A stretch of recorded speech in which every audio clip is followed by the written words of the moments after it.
That passion that you saw from Gabby is a part of the DC Project Foundation, and there are representatives from all over the country, women that do great work here in DC and back in their home states. Kellyanne Pidgeon is one of the ladies at the DC Foundation Project, and she's coming up next to talk to you about her passion in regard to Second Amendment. She's with Armed and Feminine. I got a little choked up with Gabby there. She's one of my teammates, and she's awesome, and I need to recompose myself a little bit here, too. How many of you have been taking notice of what's been going on in Hong Kong? Of course, this crowd would. So a few weeks ago, I went to the very first Rod of Iron Freedom Festival up on the campus of Carr Arms, and it was a great event, by the way.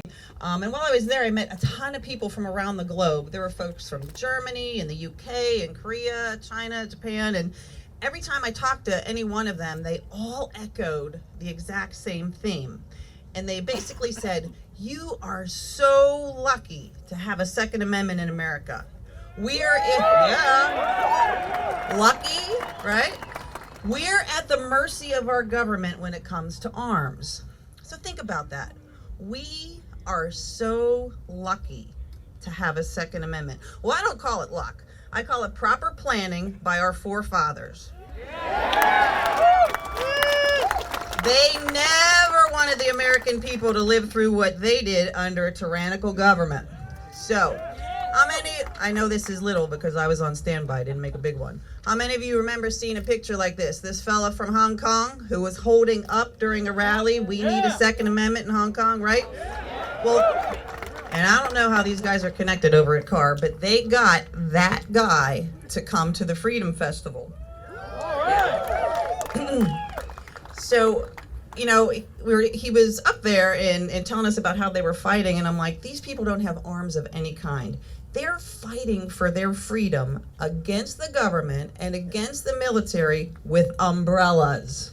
Umbrellas. Could you imagine this gun group putting them down and going with umbrellas? So as this guy took the stage to address the crowd, everything sort of fell silent. Everybody was sort of hanging on his words, and I know I sure was.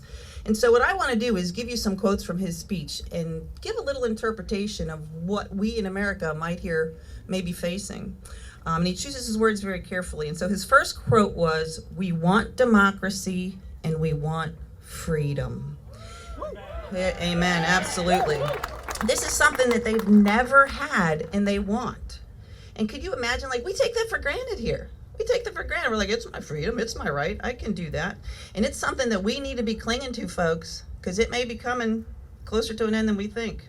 His next quote was, and I love this one, "Our education has brainwashed us. We cannot understand the Second Amendment as a people. We think that it is wrong or inappropriate for the people to bear arms," unquote.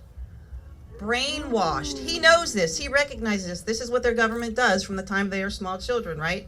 Is this starting to sound familiar to some of you? We're hearing this in the debates over and over and over, right? You hear it over and over again. You start to believe it from the anti-crowd. Well, we're not going to believe it. We're not going to let the brainwashing continue to happen to our next generations either. That's when you yell. Next quote. "I really hope that the people of Hong Kong can become strengthened and understand the American Constitution and the Second Amendment is a God-given right and is not to be infringed," unquote. He totally, amen, he totally gets that the 2A is inalienable and is not granted by that government, but by God. And many in our government seem to forget that. And remember, the Constitution says what it says, and it doesn't say what it doesn't say.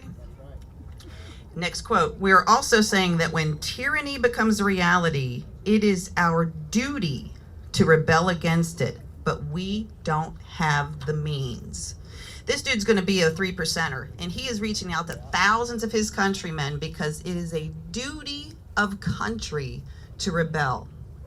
Duty of country. How many of the 150 million gun owners in America are going to stand up for duty of country? That's going to come. That's going to come, right? So here you are. These folks have no arms of any kinds. They have umbrellas.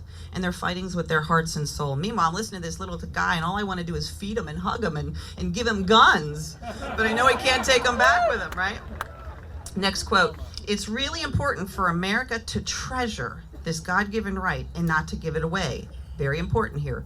The day you lose it, the next day you will be like Hong Kong. We are trying to make our voices heard, but the government feels no need to heed the voice of the people because they own all the force and the people are disarmed. Scary stuff, folks. Really scary stuff. So that means use it or lose it, right? The moment we allow every little infringement of a law, that incrementalism that I like to talk about, the sooner we're going to lose all our gun rights and our power. And the rest is going to be resting with the government. And hey, they're not listening. They're not listening to us now. We've got to get louder, and we need to make them listen to us. We are not going to be silent majority anymore. No more. Last quote. I can see in America that the people are so privileged because of the Second Amendment. You have the means to resist tyranny, unquote. We are privileged, more so than any other people in the world. We have the means to resist tyranny. Now, certainly, of course, we don't want that to be the case, but we also don't want to be the next Hong Kong. Stick to your guns, gun lobby. I will not comply.